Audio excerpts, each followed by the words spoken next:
The Majesty of Calmness by William George Jordan. The Majesty of Calmness. Calmness is the rarest quality in human life. It is the poise of a great nature, in harmony with itself and its ideals.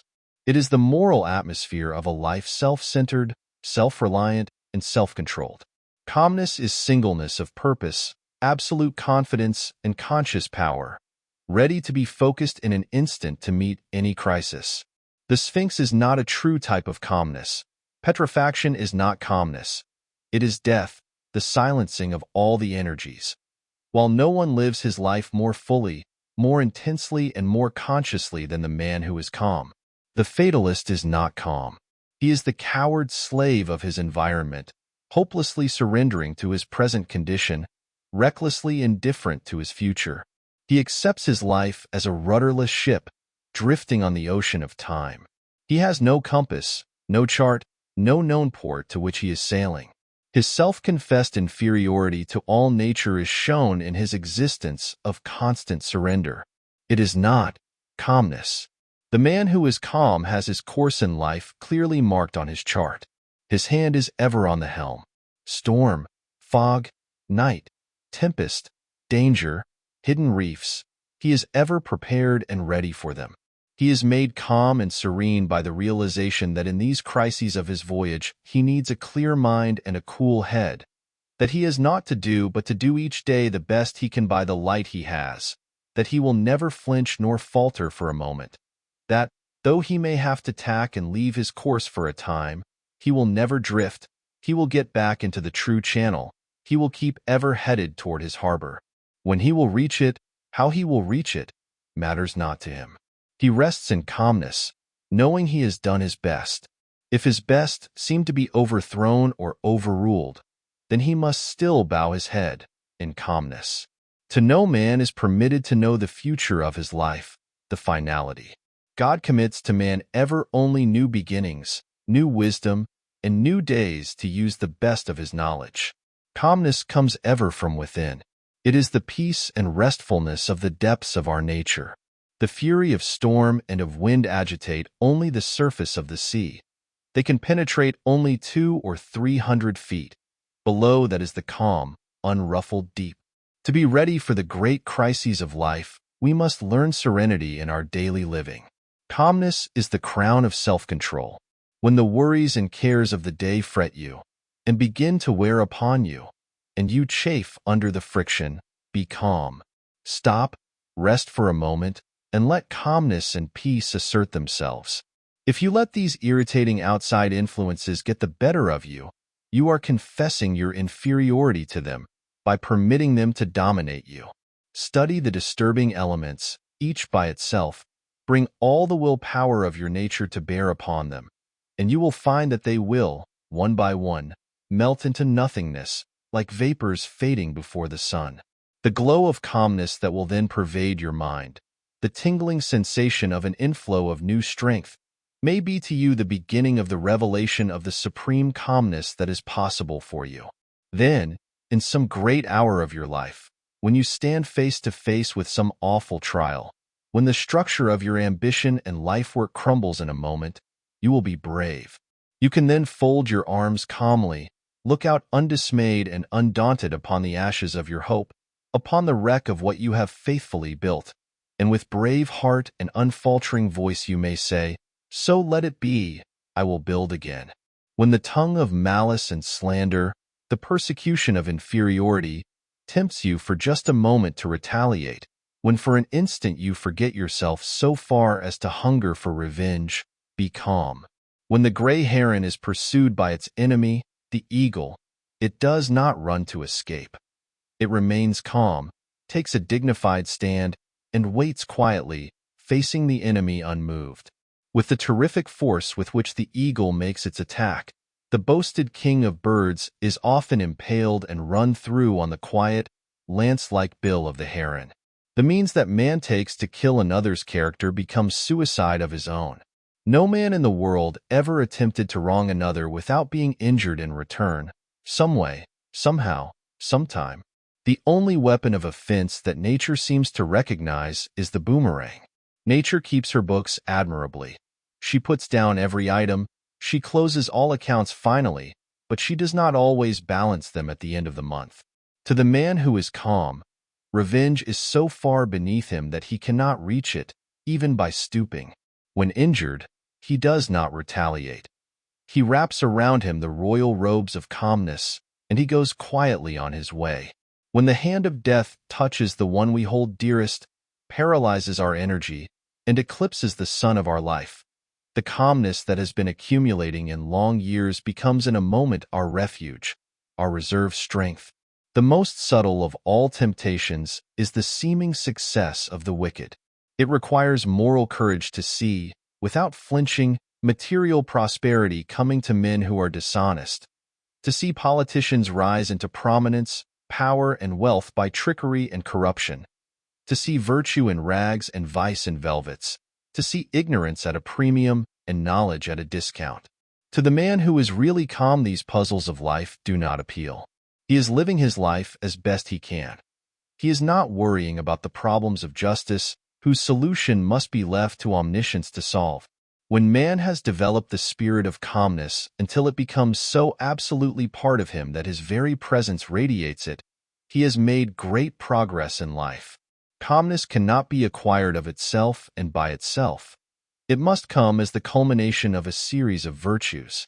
What the world needs and what individuals need is a higher standard of living, a great realizing sense of the privilege and dignity of life, a higher and nobler conception of individuality. With this great sense of calmness permeating an individual, man becomes able to retire more into himself, away from the noise, the confusion and strife of the world, which come to his ears only as faint, far-off rumblings, or as the tumult of the life of a city heard only as a buzzing hum by the man in a balloon. The man who is calm does not selfishly isolate himself from the world, for he is intensely interested in all that concerns the welfare of humanity.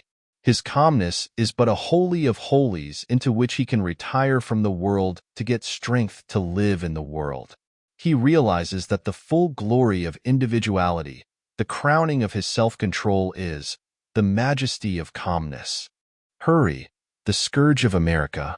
The first sermon in the world was preached at the creation. It was a divine protest against hurry. It was a divine object lesson of perfect law, perfect plan, perfect order, perfect method.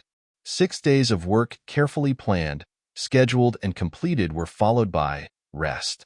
Whether we accept the story as literal or as figurative, as the account of successive days or of ages comprising millions of years, matters little if we but learn the lesson. Nature is very un-American. Nature never hurries. Every phase of her working shows plan, calmness, reliability, and the absence of hurry. Hurry always implies lack of definite method, confusion, impatience of slow growth. The Tower of Babel, the world's first skyscraper, was a failure because of hurry. The workers mistook their arrogant ambition for inspiration. They had too many builders and no architect. They thought to make up the lack of a head by a superfluity of hands. This is a characteristic of hurry. It seeks ever to make energy a substitute for a clearly defined plan.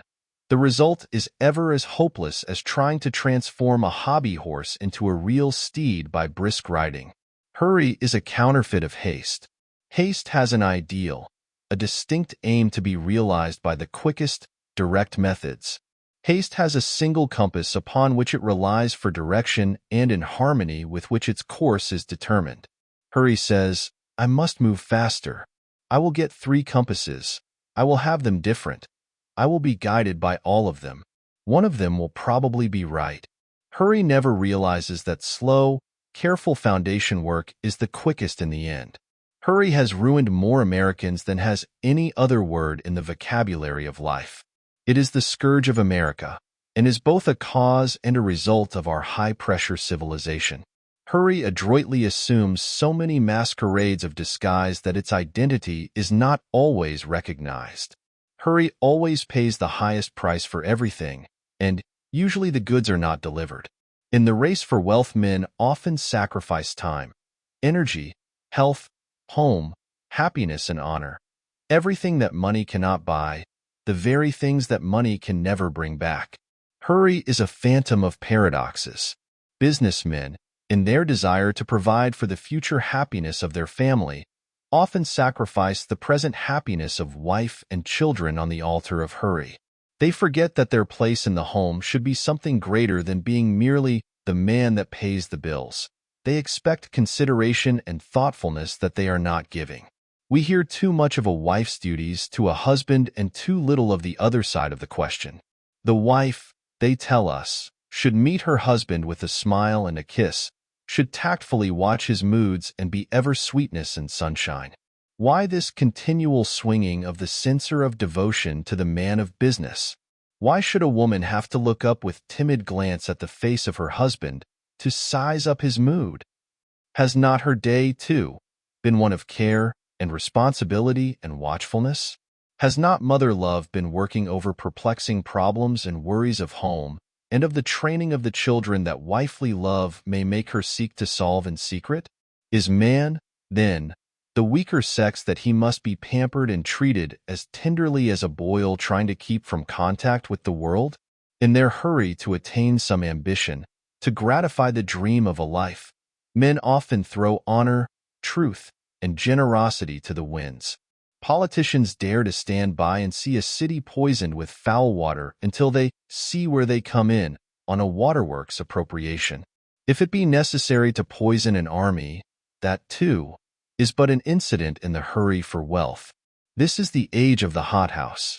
The element of natural growth is pushed to one side and the hothouse and the force pump are substituted.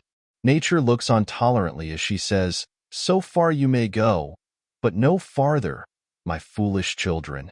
The educational system of today is a monumental institution dedicated to hurry. The children are forced to go through a series of studies that sweep the circle of all human wisdom. They are given everything that the ambitious ignorance of the age can force into their minds. They are taught everything but the essentials, how to use their senses and how to think.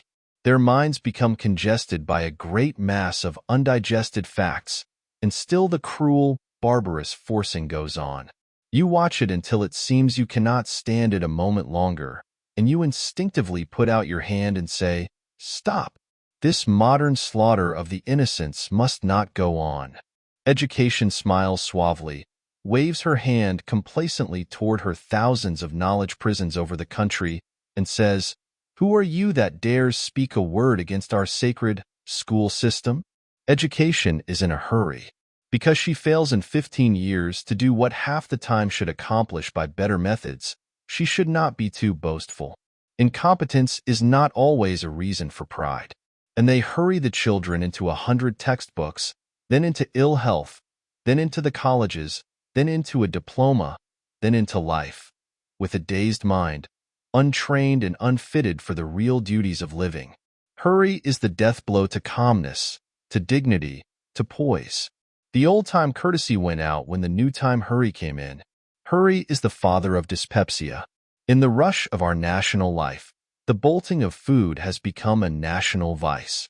The words "quick lunches" might properly be placed on thousands of headstones in our cemeteries. Man forgets that he is the only animal that dines. The others merely feed. Why does he abrogate his right to dine and go to the end of the line with the mere feeders? His self-respecting stomach rebels and expresses its indignation by indigestion. Then man has to go through life with a little bottle of pepsin tablets in his vest pocket. He is but another victim to this craze for speed. Hurry means the breakdown of the nerves. It is the royal road to nervous prostration. Everything that is great in life is the product of slow growth. The newer and greater and higher and nobler the work, the slower is its growth, the surer is its lasting success. Mushrooms attain their full power in a night. Oaks require decades. A fad lives its life in a few weeks. A philosophy lives through generations and centuries. If you are sure you are right, do not let the voice of the world, or of friends, or of family swerve you for a moment from your purpose. Accept slow growth if it must be slow, and know the results must come, as you would accept the long, lonely hours of the night, with absolute assurance that the heavy-leaded moments must bring the morning. Let us as individuals banish the word hurry from our lives. Let us care for nothing so much that we would pay honor and self-respect as the price of hurrying it. Let us cultivate calmness, restfulness, poise, sweetness, doing our best, bearing all things as bravely as we can, living our life undisturbed by the prosperity of the wicked or the malice of the envious. Let us not be impatient, chafing at delay, fretting over failure, wearying over results, and weakening under opposition. Let us ever turn our face toward the future with confidence and trust, with the calmness of a life in harmony with itself, true to its ideals, and slowly and constantly progressing toward their realization. Let us see that cowardly word hurry in all its most degenerating phases. Let us see that it ever kills truth, loyalty, thoroughness. And let us determine that, day by day, we will seek more and more to substitute for it the calmness and repose of a true life, nobly lived. The power of personal influence. The only responsibility that a man cannot evade in this life is the one he thinks of least, his personal influence. Man's conscious influence, when he is on dress parade, when he is posing to impress those around him, is woefully small. But his unconscious influence, the silent, subtle radiation of his personality, the effect of his words and acts, the trifles he never considers, is tremendous. Every moment of life he is changing to a degree the life of the whole world. Every man has an atmosphere which is affecting every other. So silent and unconsciously is this influence working, that man may forget that it exists. All the forces of nature, heat, light, electricity, and gravitation, are silent and invisible. We never see them. We only know that they exist by seeing the effects they produce. In all nature, the wonders of the seen are dwarfed into insignificance when compared with the majesty and glory of the unseen. The great sun itself does not supply enough heat and light to sustain animal and vegetable life on the earth. We are dependent for nearly half of our light and heat upon the stars, and the greater part of this supply of life-giving energy comes from invisible stars, millions of miles from the earth. In 1,000 ways, nature constantly seeks to lead men to a keener and deeper realization of the power and the wonder of the invisible. Into the hands of every individual is given a marvelous power for good or for evil, the silent, unconscious, unseen influence of his life. This is simply the constant radiation of what a man really is, not what he pretends to be. Every man, by his mere living, is radiating sympathy, or sorrow, or morbidness, or cynicism, or happiness, or hope, or any of 100 other qualities. Life is a state of constant radiation and absorption. To exist is to radiate. To exist is to be the recipient of radiations. There are men and women whose presence seems to radiate sunshine, cheer, and optimism. You feel calmed and rested and restored in a moment to a new and stronger faith in humanity. There are others who focus in an instant all your latent distrust, morbidness, and rebellion against life. Without knowing why, you chafe and fret in their presence. You lose your bearings on life and its problems. Your moral compass is disturbed and unsatisfactory. It is made untrue in an instant, as the magnetic needle of a ship is deflected when it passes near great mountains of iron ore. There are men who float down the stream of life like icebergs, cold, reserved, unapproachable, and self-contained. In their presence you involuntarily draw your wraps closer around you, as you wonder who left the door open. These refrigerated human beings have a most depressing influence on all those who fall under the spell of their radiated chilliness. But there are other natures, warm, helpful, genial, who are like the Gulf Stream, following their own course, flowing undaunted and undismayed in the ocean of colder waters. Their presence brings warmth and life and the glow of sunshine, the joyous, stimulating breath of spring. There are men who are like malarious swamps, poisonous, depressing, and weakening by their very presence. They make heavy, oppressive, and gloomy the atmosphere of their own homes. The sound of the children's play is stilled. The ripples of laughter are frozen by their presence. They go through life as if each day were a new big funeral, and they were always chief mourners. There are other men who seem like the ocean. They are constantly bracing, stimulating, giving new drafts of tonic life and strength by their very presence. There are men who are insincere in heart, and that insincerity is radiated by their presence. They have a wondrous interest in your welfare. When they need you, they put on a property smile so suddenly, when it serves their purpose, that it seems the smile must be connected with some electric button concealed in their clothes. Their voice has a simulated cordiality that long training may have made almost natural. But they never play their part absolutely true. The mask will slip down sometimes. Their cleverness cannot teach their eyes the look of sterling honesty. They may deceive some people, but they cannot deceive all.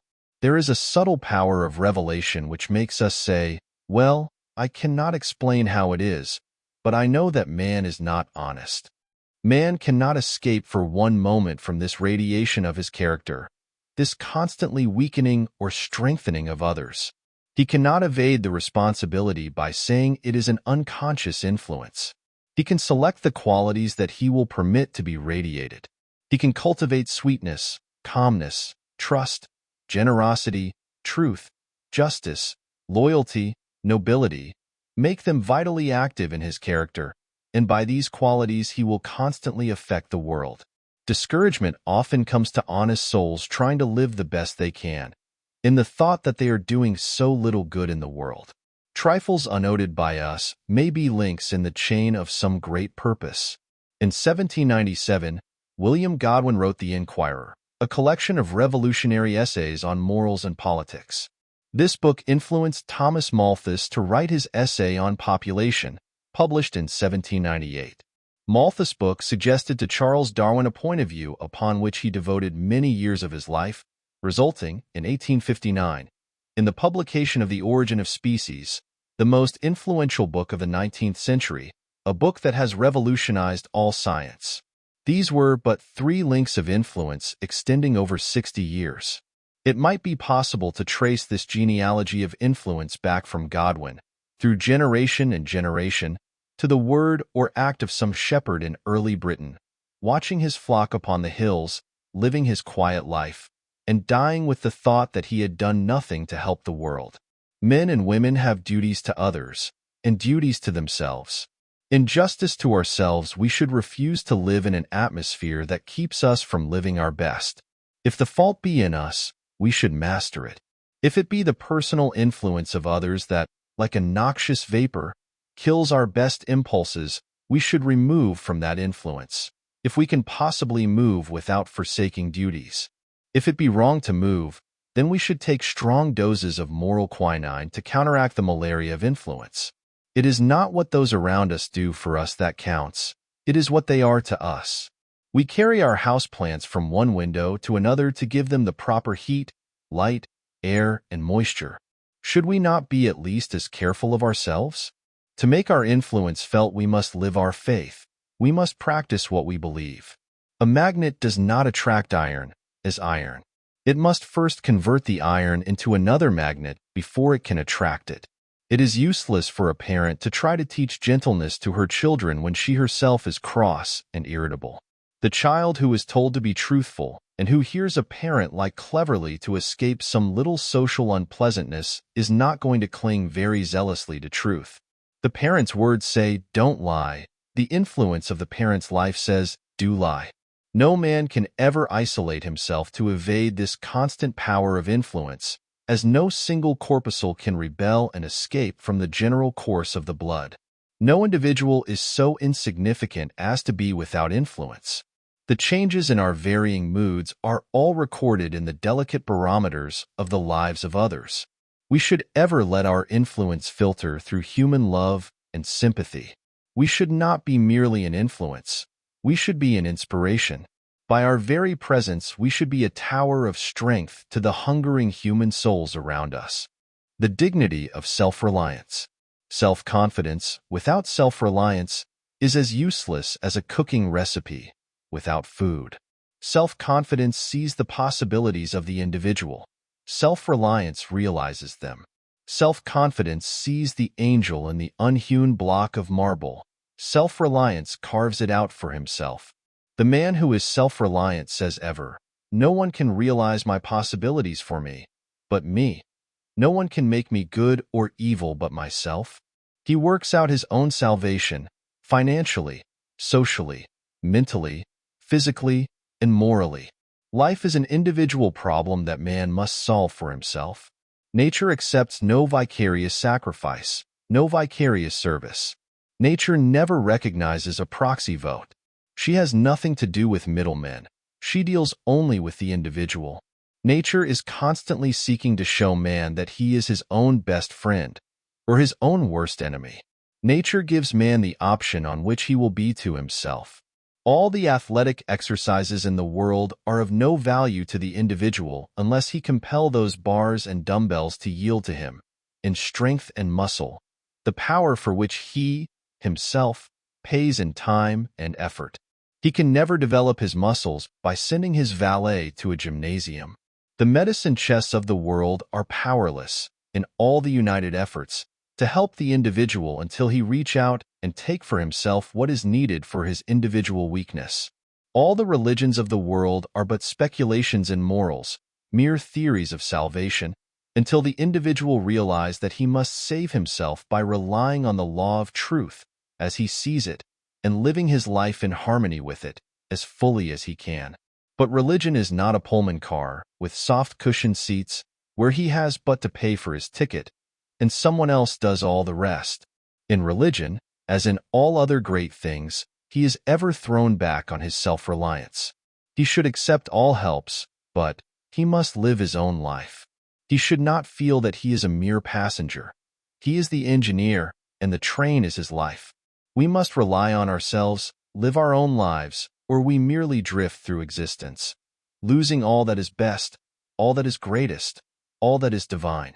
All that others can do for us is to give us opportunity. We must ever be prepared for the opportunity when it comes, and to go after it and find it when it does not come, or that opportunity is to us nothing.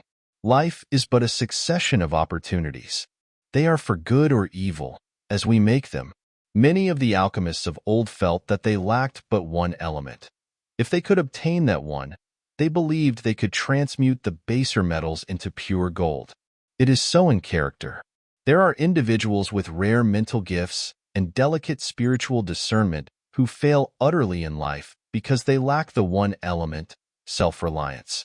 This would unite all their energies and focus them into strength and power. The man who is not self-reliant is weak, hesitating and doubting in all he does. He fears to take a decisive step because he dreads failure, because he is waiting for someone to advise him, or because he dare not act in accordance with his own best judgment. In his cowardice and his conceit, he sees all his non-success due to others. He is not appreciated, not recognized, he is kept down. He feels that in some subtle way, society is conspiring against him. He grows almost vain as he thinks that no one has had such poverty, such sorrow, such affliction, such failure as have come to him. The man who is self-reliant seeks ever to discover and conquer the weakness within him that keeps him from the attainment of what he holds dearest. He seeks within himself the power to battle against all outside influences. He realizes that all the greatest men in history, in every phase of human effort, have been those who have had to fight against the odds of sickness, suffering, sorrow. To him, defeat is no more than passing through a tunnel is to a traveler. He knows he must emerge again into the sunlight. The nation that is strongest is the one that is most self-reliant, the one that contains within its boundaries all that its people need. If, with its ports all blockaded, it has not within itself the necessities of life and the elements of its continual progress, then it is weak, held by the enemy, and it is but a question of time till it must surrender. Its independence is in proportion to its self-reliance, to its power to sustain itself from within. What is true of nations is true of individuals. The history of nations is but the biography of individuals magnified, intensified, multiplied, and projected on the screen of the past. History is the biography of a nation. Biography is the history of an individual. So it must be that the individual who is most strong in any trial, sorrow, or need is he who can live from his inherent strength, who needs no scaffolding of commonplace sympathy to uphold him. He must ever be self-reliant. The wealth and prosperity of ancient Rome, relying on her slaves to do the real work of the nation, proved the nation's downfall. The constant dependence on the captives of war to do the 1,000 details of life for them killed self-reliance in the nation and in the individual. Then, through weakened self-reliance and the increased opportunity for idle, luxurious ease that came with it, Rome, a nation of fighters, became a nation of men more effeminate than women. As we depend on others to do those things we should do for ourselves, our self-reliance weakens and our powers and our control of them becomes continuously less. Man to be great must be self-reliant. Though he may not be so in all things, he must be self-reliant in the one in which he would be great. This self-reliance is not the self-sufficiency of conceit. It is daring to stand alone. Be an oak, not a vine. Be ready to give support, but do not crave it. Do not be dependent on it. To develop your true self-reliance, you must see from the very beginning that life is a battle you must fight for yourself. You must be your own soldier. You cannot buy a substitute. You cannot win a reprieve. You can never be placed on the retired list. The retired list of life is death. The world is busy with its own cares, sorrows, and joys, and pays little heed to you. There is but one great password to success: self-reliance. If you would learn to converse, put yourself into positions where you must speak. If you would conquer your morbidness, mingle with the bright people around you, no matter how difficult it may be. If you desire the power that someone else possesses, do not envy his strength and dissipate your energy by weakly wishing his force were yours. Emulate the process by which it became his. Depend on your self-reliance, pay the price for it, and equal power may be yours. The individual must look upon himself as an investment of untold possibilities if rightly developed, a mine whose resources can never be known but by going down into it and bringing out what is hidden. Man can develop his self-reliance by seeking constantly to surpass himself. We try too much to surpass others. If we seek ever to surpass ourselves, we are moving on a uniform line of progress that gives a harmonious unifying to our growth in all its parts. Daniel Morel, at one time president of the Cambria Rail Works, that employed 7,000 men and made a rail famed throughout the world, was asked the secret of the great success of the works. "We have no secret," he said, "but this: we always try to beat our last batch of rails. Competition is good, but it has its danger side. There is a tendency to sacrifice real worth to mere appearance, to have seeming rather than reality.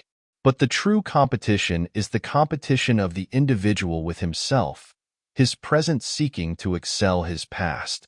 This means real growth from within. Self-reliance develops it, and it develops self-reliance.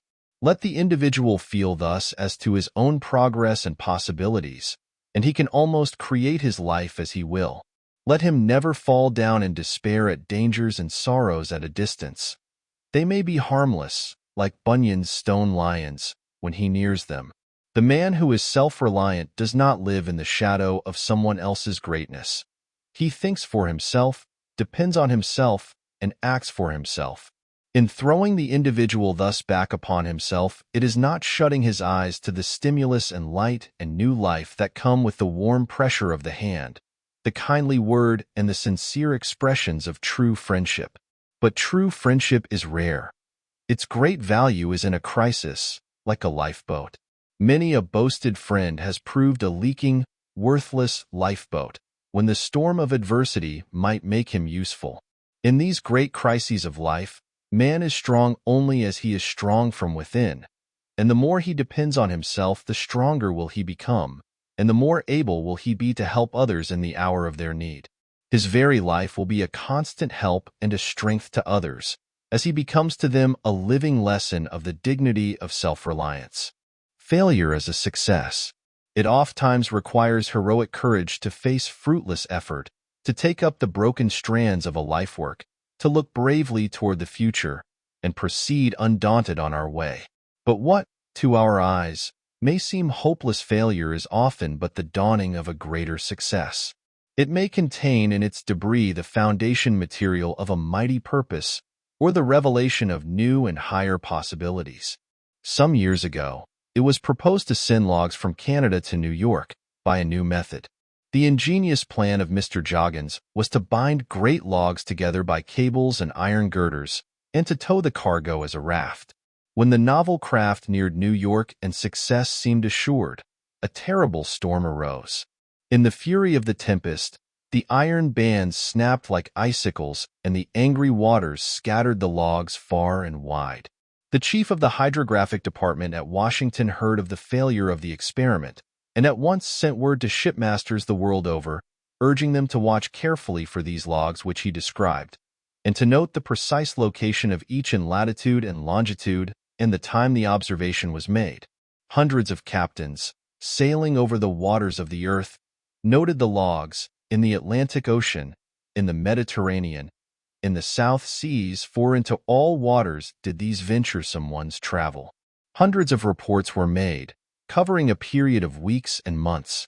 These observations were then carefully collated, systematized, and tabulated, and discoveries were made as to the course of ocean currents that otherwise would have been impossible. The loss of the Joggins raft was not a real failure, for it led to one of the great discoveries in modern marine geography and navigation. In our superior knowledge, we are disposed to speak in a patronizing tone of the follies of the alchemists of old. But their failure to transmute the baser metals into gold resulted in the birth of chemistry. They did not succeed in what they attempted, but they brought into vogue the natural processes of sublimation, filtration, distillation, and crystallization. They invented the alembic, the retort, the sand bath, the water bath, and other valuable instruments. To them is due the discovery of antimony, sulfuric ether, and phosphorus, the cupellation of gold and silver, the determining of the properties of saltpetre and its use in gunpowder, and the discovery of the distillation of essential oils. This was the success of failure, a wondrous process of nature for the highest growth, a mighty lesson of comfort, strength, and encouragement if man would only realize and accept it. Many of our failures sweep us to greater heights of success than we ever hoped for in our wildest dreams. Life is a successive unfolding of success from failure. In discovering America, Columbus failed absolutely. His ingenious reasoning and experiment led him to believe that by sailing westward he would reach India. Every red man in America carries in his name Indian, the perpetuation of the memory of the failure of Columbus. The Genoese navigator did not reach India. The cargo of souvenirs he took back to Spain to show to Ferdinand and Isabella as proofs of his success really attested his failure. But the discovery of America was a greater success than was any finding of a backdoor to India. When David Livingstone had supplemented his theological education by a medical course, he was ready to enter the missionary field. For over 3 years he had studied tirelessly, with all energies concentrated on one aim: to spread the gospel in China. The hour came when he was ready to start out with noble enthusiasm for his chosen work, to consecrate himself and his life to his unselfish ambition. Then word came from China that the Opium War would make it folly to attempt to enter the country. Disappointment and failure did not long daunt him. He offered himself as missionary to Africa, and he was accepted. His glorious failure to reach China opened a whole continent to light and truth. His study proved an ideal preparation for his labors as physician, explorer, teacher, and evangel in the wilds of Africa. Business reverses and the failure of his partner threw upon the broad shoulders and the still broader honor and honesty of Sir Walter Scott a burden of responsibility that forced him to write. The failure spurred him to almost superhuman effort. The masterpieces of Scotch historic fiction that have thrilled, entertained, and uplifted millions of his fellow men are a glorious monument on the field of a seeming failure. When Millet, the painter of the Angelus, worked on his almost divine canvas, in which the very air seems pulsing with the regenerating essence of spiritual reverence, He was painting against time. He was antidoting sorrow. He was racing against death. His brush strokes, put on in the early morning hours before going to his menial duties as a railway porter, in the dusk like that perpetuated on his canvas, meant strength, food, and medicine for the dying wife he adored. The art failure that cast him into the depths of poverty unified with marvelous intensity all the finer elements of his nature. This rare spiritual unity, this purging of all the dross of triviality as he passed through the furnace of poverty, trial, and sorrow gave eloquence to his brush and enabled him to paint as never before, as no prosperity would have made possible. Failure is often the turning point, the pivot of circumstance that swings us to higher levels. It may not be financial success. It may not be fame. It may be new drafts of spiritual, moral, or mental inspiration that will change us for all the later years of our life. Life is not really what comes to us, but what we get from it. Whether man has had wealth or poverty, failure or success, counts for little when it is past. There is but one question for him to answer, to face boldly and honestly as an individual alone with his conscience and his destiny. How will I let that poverty or wealth affect me? If that trial or deprivation has left me better, truer, nobler, then poverty has been riches, failure has been a success.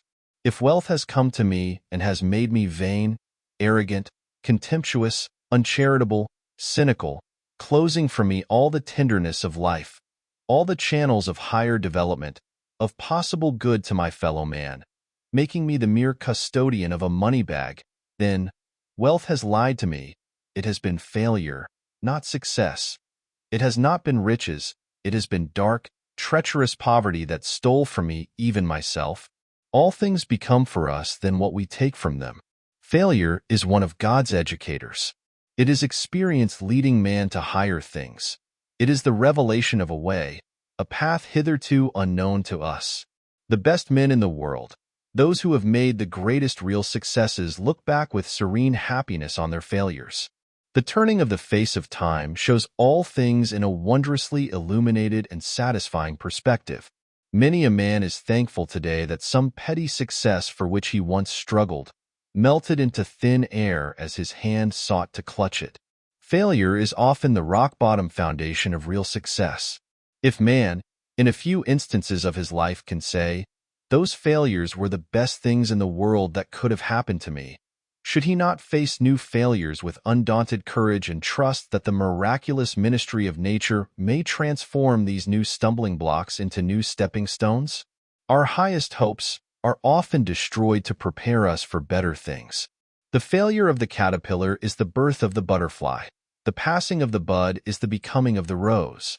The death or destruction of the seed is the prelude to its resurrection as wheat. It is at night, in the darkest hours, those preceding dawn, that plants grow best, that they most increase in size. May this not be one of nature's gentle showings to man of the times when he grows best, of the darkness of failure that is evolving into the sunlight of success. Let us fear only the failure of not living the right as we see it, leaving the results to the guardianship of the infinite. If we think of any supreme moment of our lives, any great success, anyone who is dear to us, and then consider how we reached that moment, that success, that friend, we will be surprised and strengthened by the revelation. As we trace each one back, step by step, through the genealogy of circumstances, we will see how logical has been the course of our joy and success, from sorrow and failure, and that what gives us most happiness today is inextricably connected with what once caused us sorrow. Many of the rivers of our greatest prosperity and growth have had their source and their trickling increase into volume among the dark, gloomy recesses of our failure. There is no honest and true work, carried along with constant and sincere purpose, that ever really fails. If it sometimes seem to be wasted effort, it will prove to us a new lesson of how to walk. The secret of our failures will prove to us the inspiration of possible successes. Man living with the highest aims, ever as best he can, in continuous harmony with them, is a success, No matter what statistics of failure a nearsighted and half-blind world of critics and commentators may lay at his door. High ideals, noble efforts will make seeming failures but trifles. They need not dishearten us. They should prove sources of new strength. The rocky way may prove safer than the slippery path of smoothness. Birds cannot fly best with the wind but against it. Ships do not progress in calm, when the sails flap idly against the unstrained masts. The alchemy of nature, superior to that of the Paracelsians, constantly transmutes the baser metals of failure into the later pure gold of higher success. If the mind of the worker be kept true, constant and untiring in the service, and he have that sublime courage that defies fate to its worst while he does his best, doing our best at all times. Life is a wondrously complex problem for the individual, until, some day, in a moment of illumination, he awakens to the great realization that he can make it simple, never quite simple, but always simpler. There are 1,000 mysteries of right and wrong that have baffled the wise men of the ages. There are depths in the great fundamental questions of the human race that no plummet of philosophy has ever sounded. There are wild cries of honest hunger for truth that seek to pierce the silence beyond the grave, but to them ever echo back only a repetition of their unanswered cries. To us all comes, at times, the great note of questioning despair that darkens our horizon and paralyzes our effort. If there really be a God, if eternal justice really rule the world, we say, why should life be as it is? Why do some men starve while others feast? Why does virtue often languish in the shadow while vice triumphs in the sunshine? Why does failure so often dog the footsteps of honest effort, while the success that comes from trickery and dishonor is greeted with the world's applause? How is it that the loving father of one family is taken by death, while the worthless encumbrance of another is spared? Why is there so much unnecessary pain, sorrowing, and suffering in the world? Why, indeed, should there be any? Neither philosophy nor religion can give any final satisfactory answer that is capable of logical demonstration, of absolute proof. There is ever, even after the best explanations, a residuum of the unexplained. We must then fall back in the eternal arms of faith and be wise enough to say, I will not be disconcerted by these problems of life. I will not permit them to plunge me into doubt and to cloud my life with vagueness and uncertainty. Man arrogates much to himself when he demands from the infinite the full solution of all his mysteries.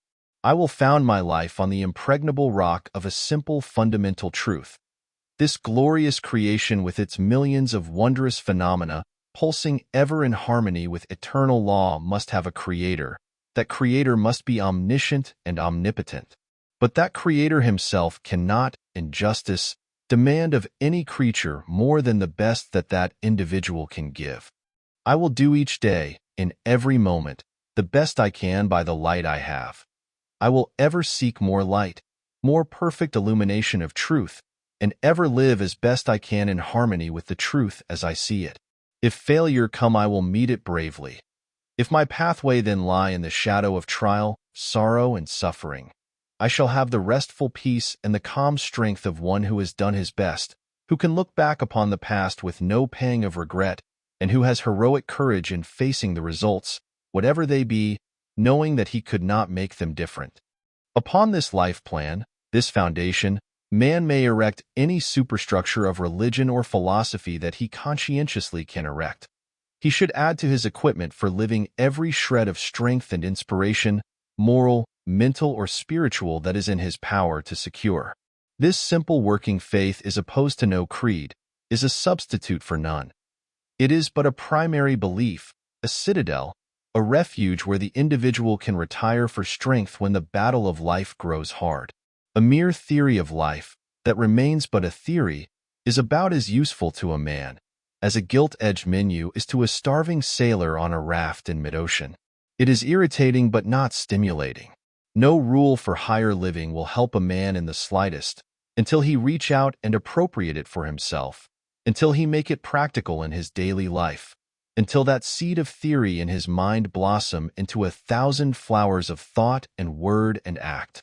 If a man honestly seeks to live his best at all times, that determination is visible in every moment of his living. No trifle in his life can be too insignificant to reflect his principle of living. The sun illuminates and beautifies a fallen leaf by the roadside as impartially as a towering mountain peak in the Alps. Every drop of water in the ocean is an epitome of the chemistry of the whole ocean. Every drop is subject to precisely the same laws as dominate the united infinity of billions of drops that make that miracle of nature men call the sea. No matter how humble the calling of the individual, how uninteresting and dull the round of his duties, he should do his best. He should dignify what he is doing by the mind he puts into it. He should vitalize what little he has of power or energy or ability or opportunity in order to prepare himself to be equal to higher privileges when they come. This will never lead man to that weak content that is satisfied with whatever falls to his lot.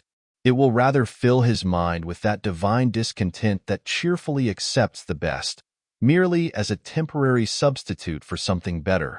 The man who is seeking ever to do his best is the man who is keen, active, wide awake, and aggressive. He is ever watchful of himself in trifles. His standard is not, "What will the world say?" but, "Is it worthy of me?"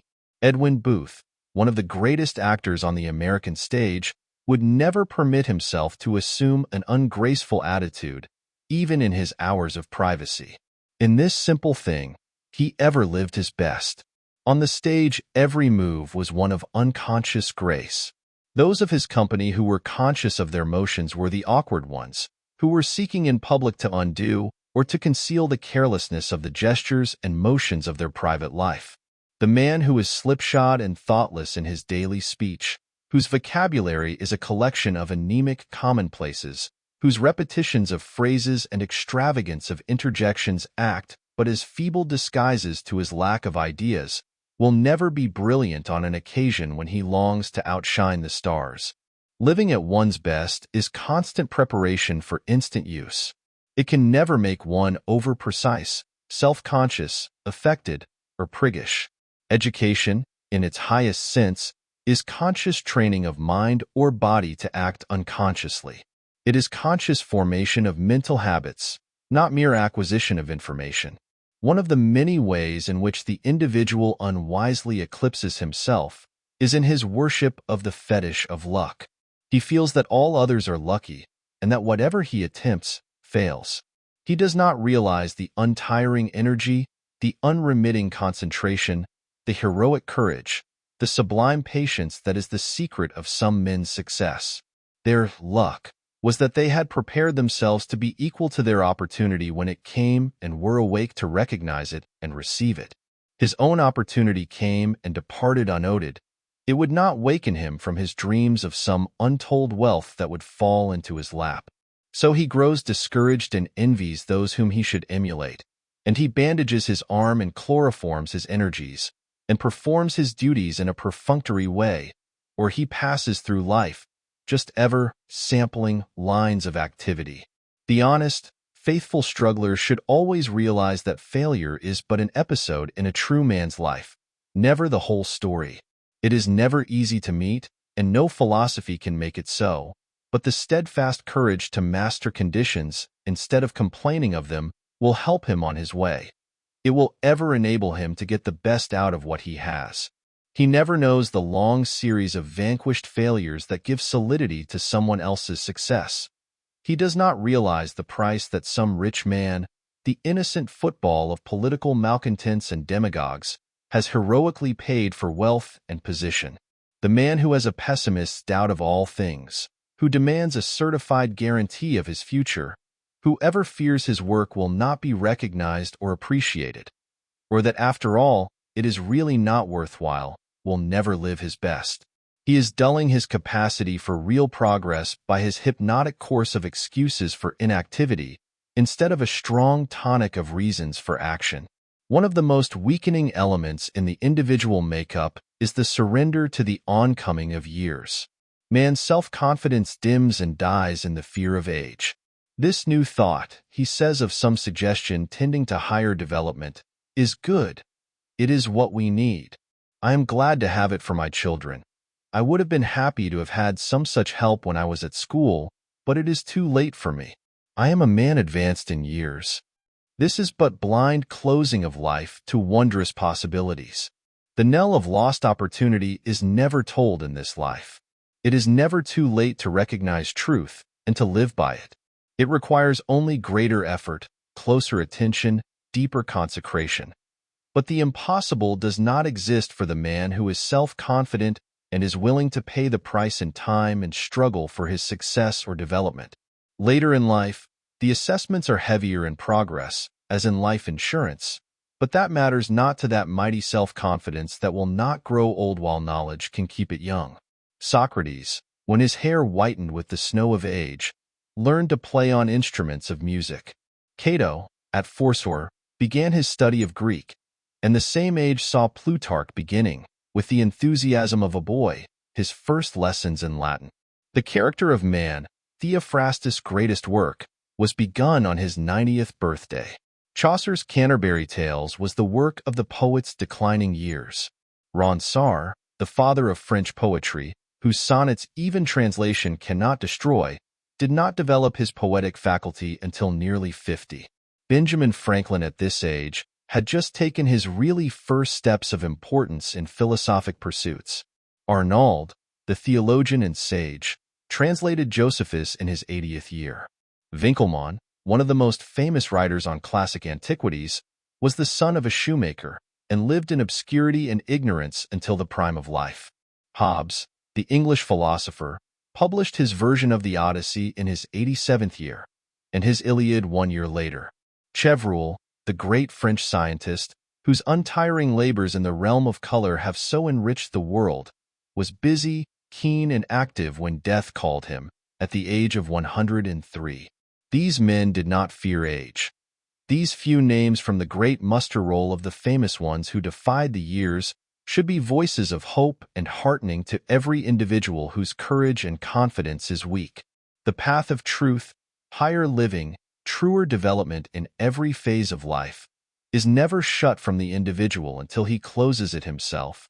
Let man feel this, believe it, and make this faith a real and living factor in his life, and there are no limits to his progress.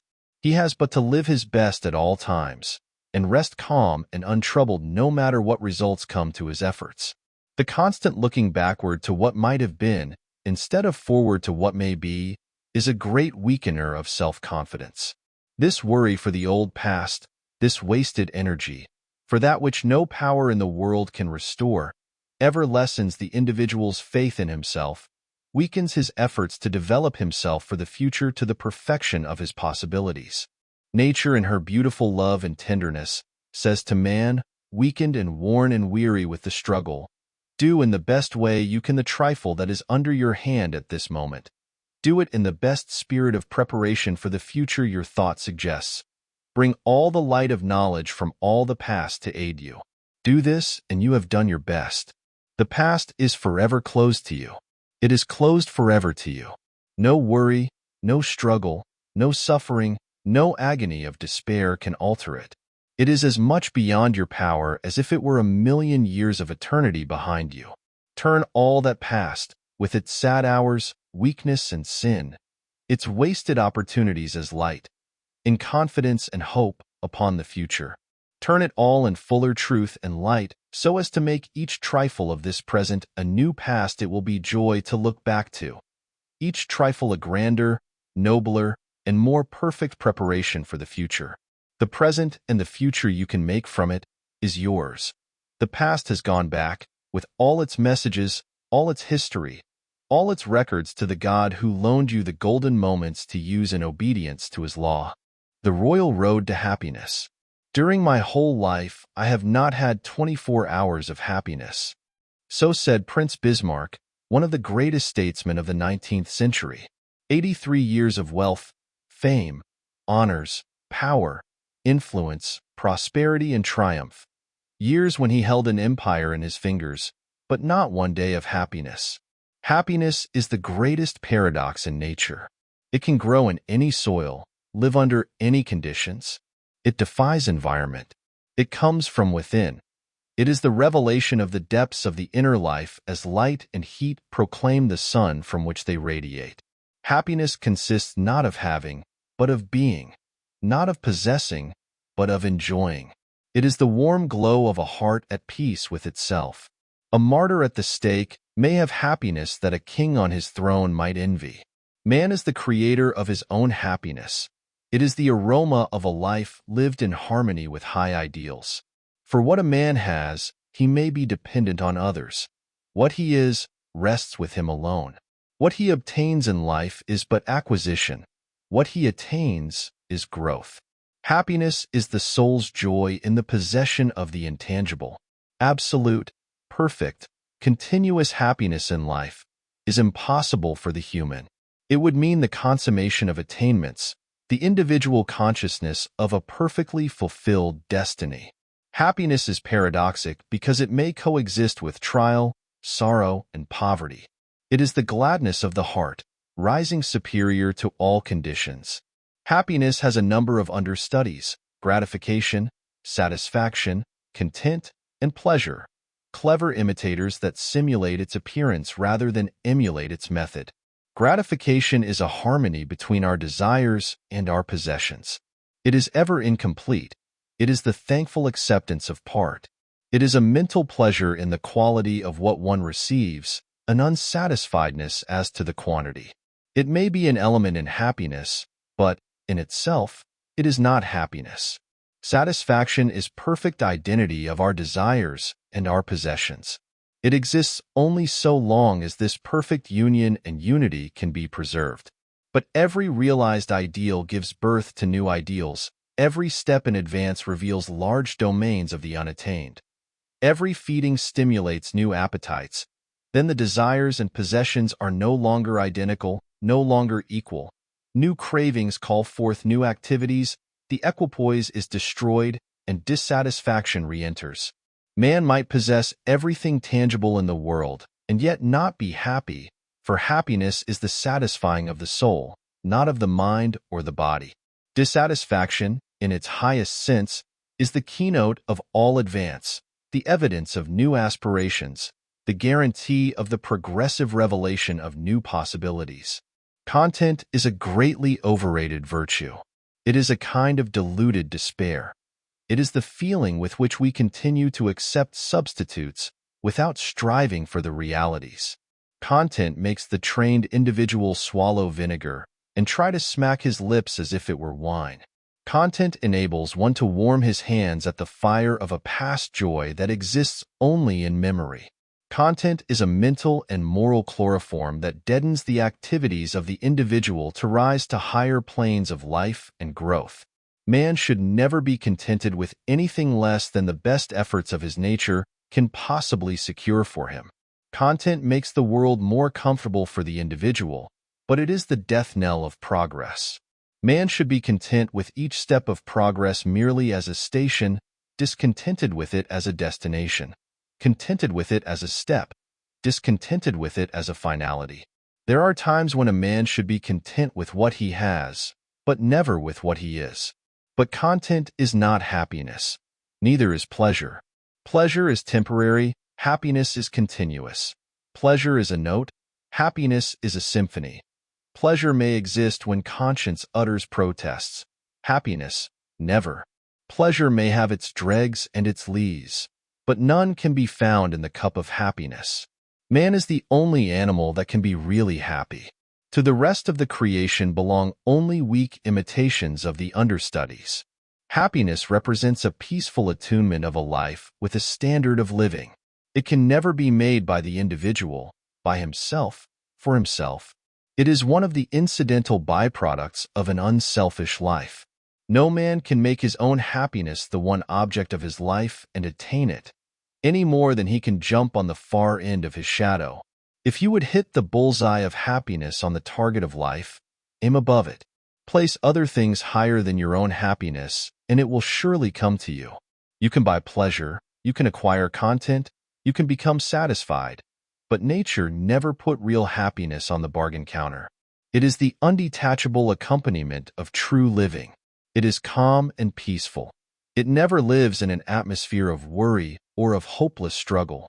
The basis of happiness is the love of something outside self.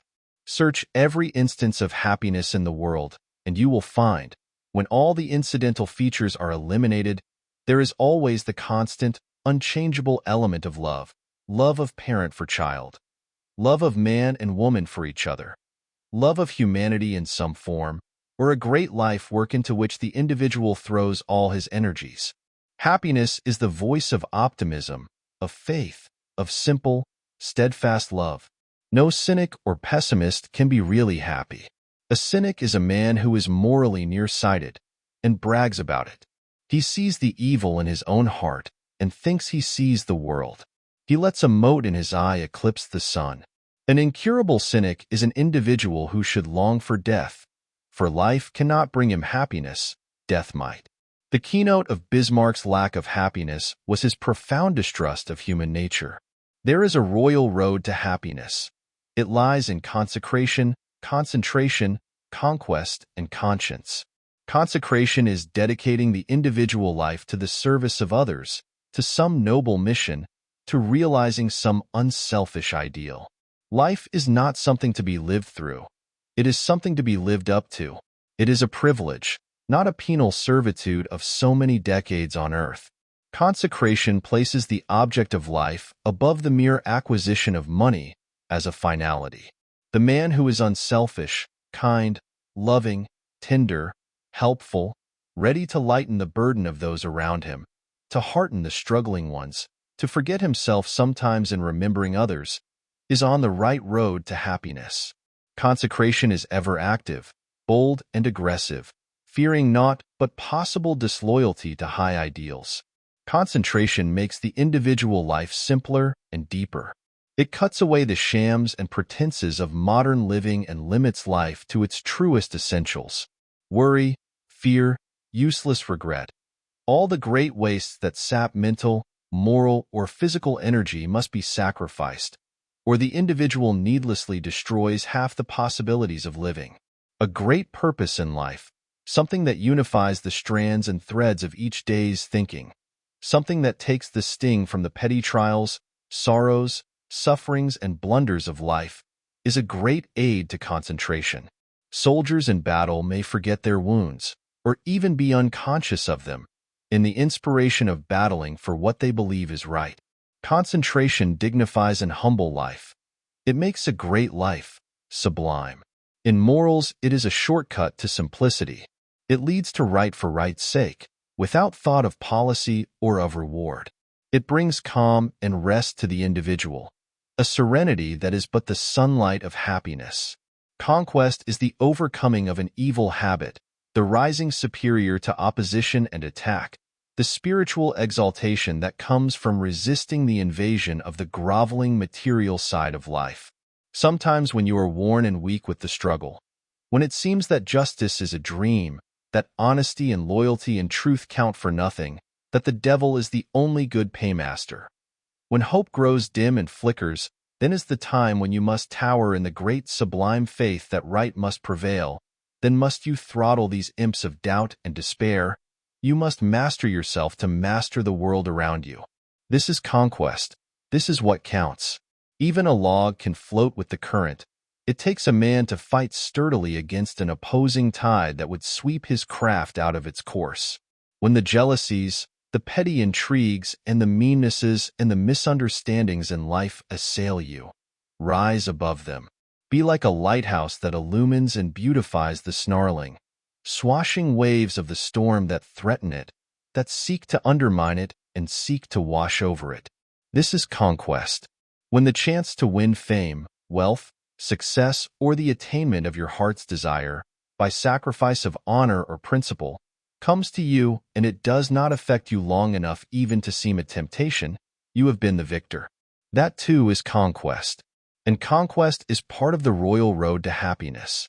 Conscience, as the mentor, the guide and compass of every act, leads ever to happiness. When the individual can stay alone with his conscience and get its approval, without using force or specious logic, then he begins to know what real happiness is. But the individual must be careful that he is not appealing to a conscience perverted or deadened by the wrongdoing and subsequent deafness of its owner.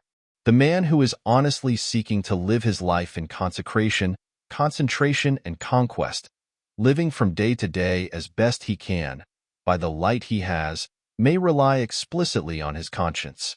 He can shut his ears to what the world says and find in the approval of his own conscience the highest earthly tribune, the voice of the infinite communing with the individual. Unhappiness is the hunger to get.